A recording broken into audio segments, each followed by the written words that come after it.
How many of you could use a up-leveling of your hope, faith? Anyone? All of the above. We live in uncertain times, yeah? Yeah. So we would like more certainty, yes? Yeah. So, the question is, how can we be more hopeful? How can we be more faithful in our life when we can't be certain what the future holds, what the future will be? So let me ask you a question. You may have to close your eyes for a minute, kind of do a little reflection here, going backward in time. And for some of us, that's a long ways. For some of us, not so long. But go within your memory banks here and recall a time in your life that was certain. When you knew it was going to happen. When you knew how things were going to turn out. When you knew how the story was going to unfold. You got it?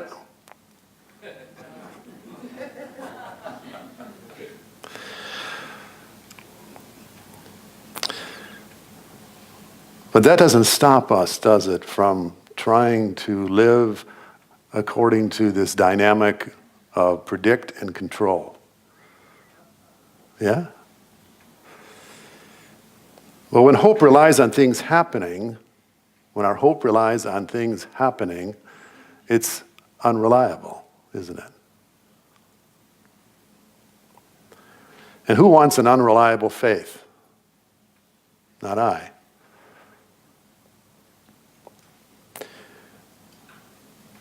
Nature of life is change, yeah? And not only change, but unpredictable change. Oh, some things we might be successful in predicting. The weather, people get it right about, half the time maybe. We wish they were wrong about those dry spells. We can hope for rain. We can hope for a lot of things. We can try to control the events and circumstances in our lives.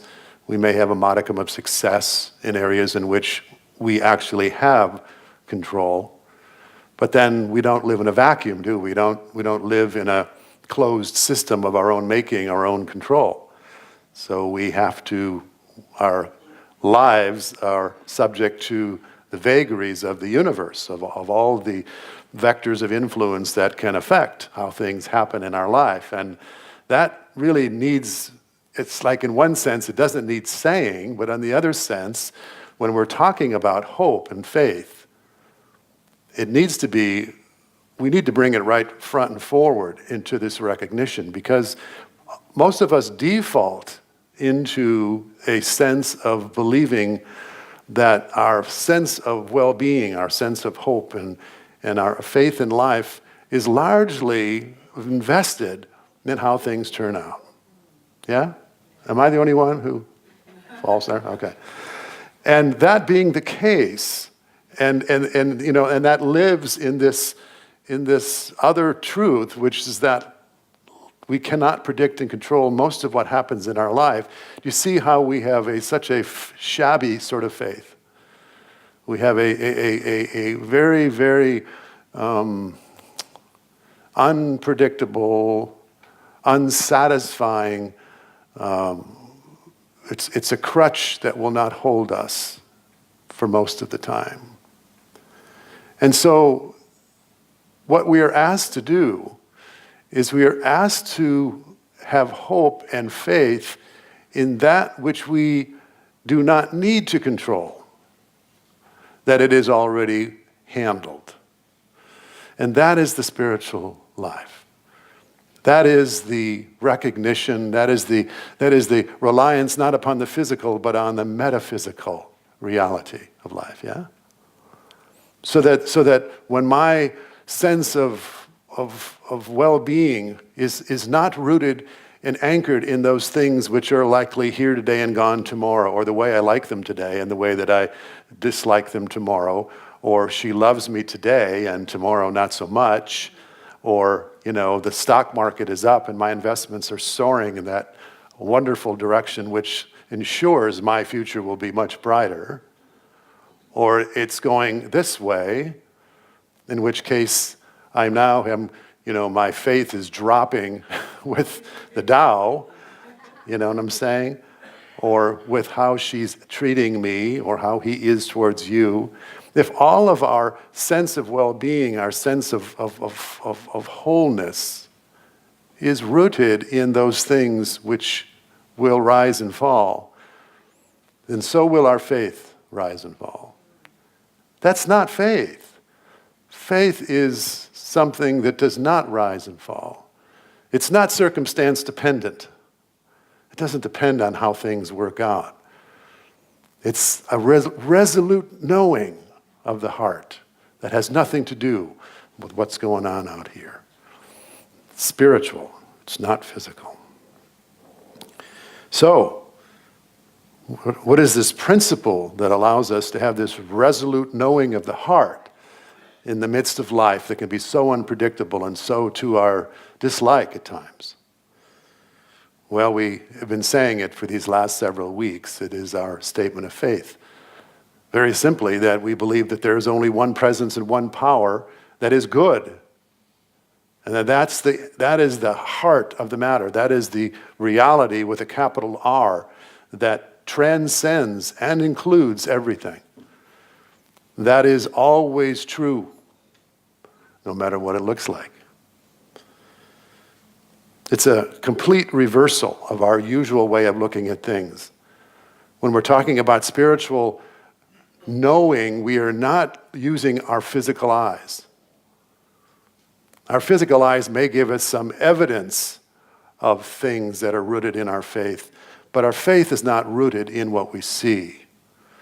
Our faith cannot be rooted in what we see. That Jesus and every other spiritual master has told us, do not let yourself be deceived by the appearances of life. Do not judge by those appearances, because when you do, you're going to be disappointed. And of course, the Buddha said, all of our suffering comes from the fact that things change, and we become attached to those things which change, and there goes our counts for our ups and downs.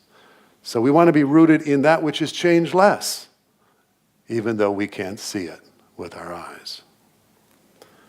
There's a scripture here that I want to read to you. It's from Habakkuk. I'm saying that correctly. It says, though the fig tree does not blossom, and no fruit is on the vines, though the produce of the olive fails, and the fields yield no food, though the flock is cut off from the fold, and there's no herd in the stalls, yet I will rejoice in the Lord. I will exult in the God of my salvation. God is the Lord and my strength. He makes my feet like the feet of a deer. He makes me tread upon the heights.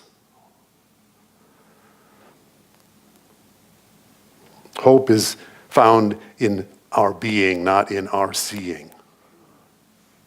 Hope is found in our being, not in our seeing. It's a reversal. Spiritual answers are always a reversal of the problem. We see the problem out there and we think the solution is out there, but the solution is not out there. The solution is within us.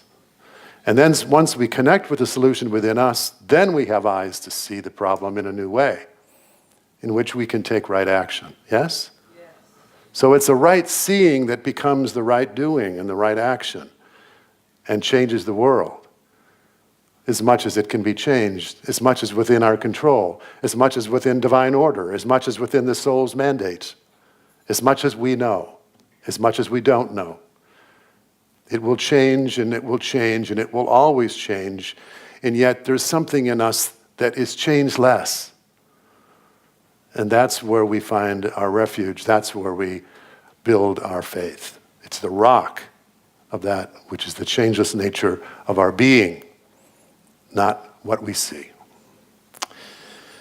Cynthia Burgo, who is one of my favorite authors, wrote this: spiritual life can only be lived in the present moment, in the now. All the great religious traditions insist upon this simple but difficult truth. When we go rushing ahead into the future or shrinking back into the past, we miss the hand of God, which can only touch us in the now. This presence, this power can only touch us when we're here. We will not know of this presence. We will not know of this love. We will not know of this kind of faith if we are in any other time zone than the now moment. It's not a God that's going to come. The second coming is you and I waking up to the Christ presence that's here now. That's what we believe in unity. That this idea that someday things will be great is to deny this beautiful truth that is at our doorstep. That's closer than that, actually. Jesus said it's closer than your breath. How much closer? In the Quran, it says it's closer than your neck vein. It is the very life that lives us. It is the very love that expresses as us. That's what we build our hope on. And we don't even have to build anything. We just have to recognize it. It's a recognition. It's a journey without distance. It's a waking up.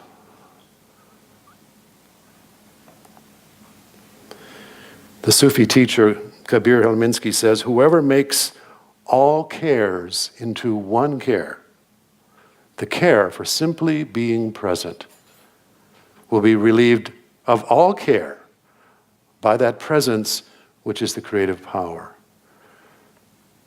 Making all of our cares into one care. And we got a bunch of cares, don't we? We got a bunch of them. And I hear about them all the time. And I have mine. But what if we bundled them all up and reduced them down to just one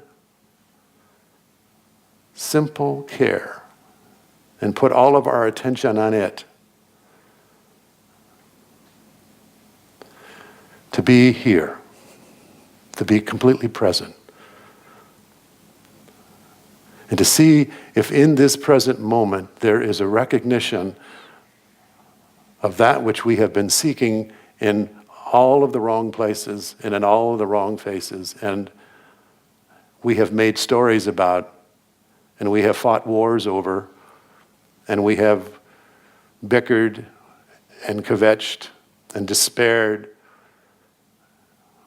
and groveled and begged and prayed and beseeched. What if Jesus was right when he said, it's right here. It's right now. The kingdom, God. And his disciples said, well, wait a minute now, Jesus. You were supposed to be the Messiah. You were supposed to be the one that was going to save us from all of this oppression. All of this, all of these problems we have and these people that we have to live with. This government. These Romans. Those oppressive people. He just did the reversal. He said, my kingdom is not of this world. The kingdom of God is at hand. And it will come without expectation. Without. Hope without expectation means what? Here. Not something is going to happen and then I will have my faith. It's nothing needs to happen, and in the recognition of the nothingness that needs to happen, I become present to what is. And becoming present to what is the portal to the kingdom.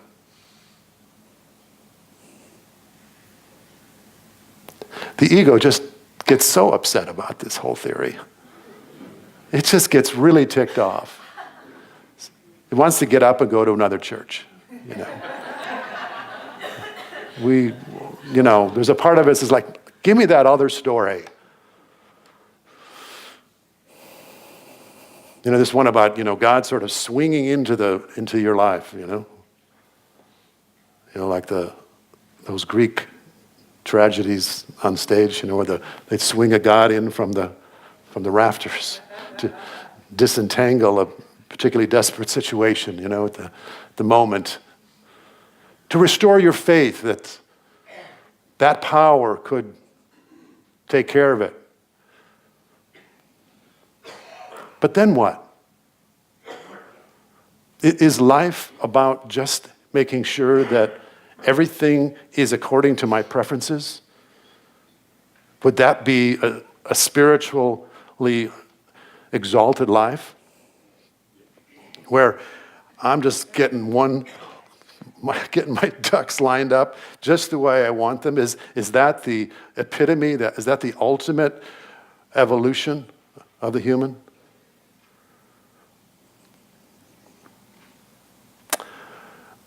Or is it being with the appearances of life as they are and as they do show up, and having some sense of a transcendent understanding that this isn't life. These are life situations. But that life, real life, precedes and transcends and includes all of what's happening here. But it's that which does not change. It's that which is unassailable, cannot be diminished. And it's you at your depth, at your beingness. So hope comes not in what we see out there being a particular way or getting it to be a particular way, because that only builds what we would really call a false God, right? Because if God was just simply rearranging our life according to our preferences, then where is the wisdom in the big picture in that scenario? And then if that were to happen, and then how does that affect everybody else? It's like the football team that gets down in the locker room and prays that they are victorious, as if, God was going to grant them that victory and the heck with the other team. Who's praying more fervently will determine who wins the game. But we get that. We understand that. There's a part of us that really wants to bring in some higher power to make our life a particular way. But what if that wasn't necessary? Because you were rooted in something that would, no matter what was happening in your life, you were grounded in something that was peaceful, that was a knowing. There was, you still had your preferences, but you, the real you, was not affected. The real you was unmoved, even though everything else was flying all over the place. That you could watch from the center of the hurricane, that you would be in the eye of the storm. That's what faith is. And when Jesus said, if you had the faith of a mustard seed, you could say to this mountain, move, and this mountain would be moved. And the mountain is what? Is our ego, is our sense of needing life to be a certain way. And sure, we have this co-creative power to affect events in our life, but we don't want to make a God out of that. Because our ego will just jump on that gravy train and say, my faith is based on my ability to change circumstances according to my preference. How spiritual does that sound to you?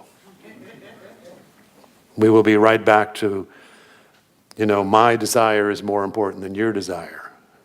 But what if we were rooted in something like love, like the beautiful song? What if we were rooted in this love? I mean, what more compelling motivation or guidance do we need to know how to live a life?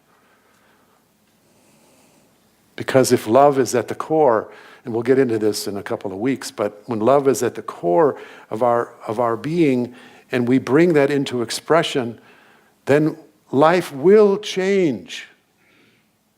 It will affect our relationships in a positive way. It may end a relationship that needs to end. It may give us ways of being with each other that are more creative, that are more conducive to our oneness and our unity and our connection, our ways of seeing each other beyond the lampshade, of our personas and our behavior, and we can see the light in each other. With love, we recognize that we are all belong to each other and that there is maybe a politic that arises out of that, yeah? There is a way of being in the world, a way of treating each other, a way of considering others, a way of reaching out, a way of being generous. When that's our foundation, when that's my foundation, I find my life works beautifully. And even when it doesn't work according to my preferences, I feel grounded in this sense of integrity of my own beingness. The life doesn't have to be a certain way because that's my ego just being so fickle in what it needs.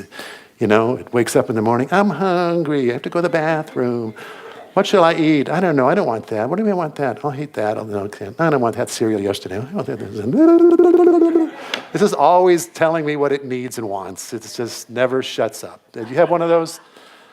It's a voice. It's not who you are. So we don't want to give it too much credibility. We can notice it, but there's a still small voice.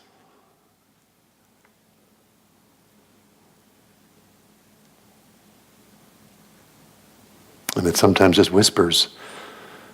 It says, be still and know that I am God. I am your Alpha and your Omega. I am really everything that you've always wanted. Every desire that we have ever had is really just a desire to know this connection. And when we have that connection, our wants and our desires and our preferences and the way we show up in life is completely transformed. Yeah? So, time is up, but there's always another Sunday. I want to be respectful of our time. So let's just take a moment in prayer, moving inward with this message. I just invite you to do what Kabir Helminski suggests, and that is pick a couple of your favorite cares that you have right now. We all have some. And what would it be like if you sort of let those go and just trusted that what was needed right now was for you to care more about being present with the presence than anything else. So just being present is to just acknowledge your beingness. Notice the life. Notice that you are alive. Feel this sense of being. Simply being.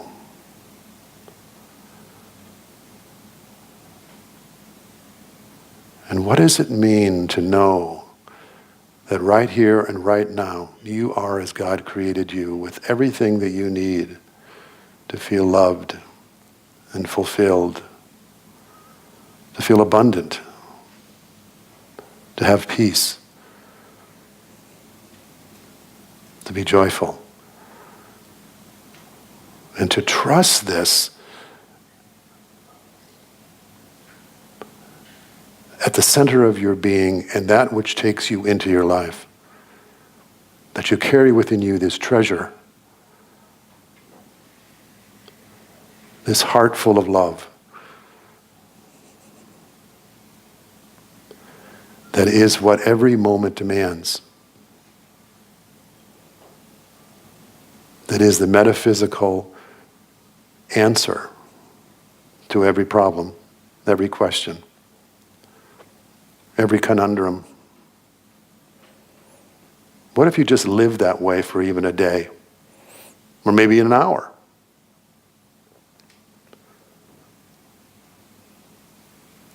Spiritual answer is to live in the moment, to be present with the presence.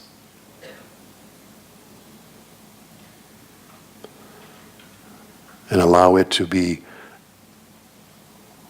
what is expressed in response to life as it occurs. This is the secret of the masters. Jesus recognized this and made this great discovery in himself and said, "Follow me. Follow in this way." He said, "If I be lifted up, I lift all others with me." We have this way of being lifted up.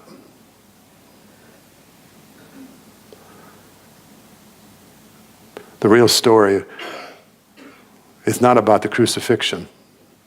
The real story is about the resurrection. That you and I have this overcoming power within us.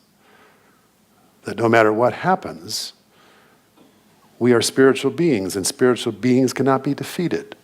They cannot be diminished. They cannot be held back. They cannot be denied their spiritual birthright. They cannot be denied their destiny. And that's who you are. And so it is on this truth that we build our faith and our hope, in which we will continue to rise up. And rise up into the knowing of who we have come here to be. Nothing more, nothing less. You are God's infinite, loving nature in expression. And that's very good news and reason for high hopes. And so it is. Amen. Amen.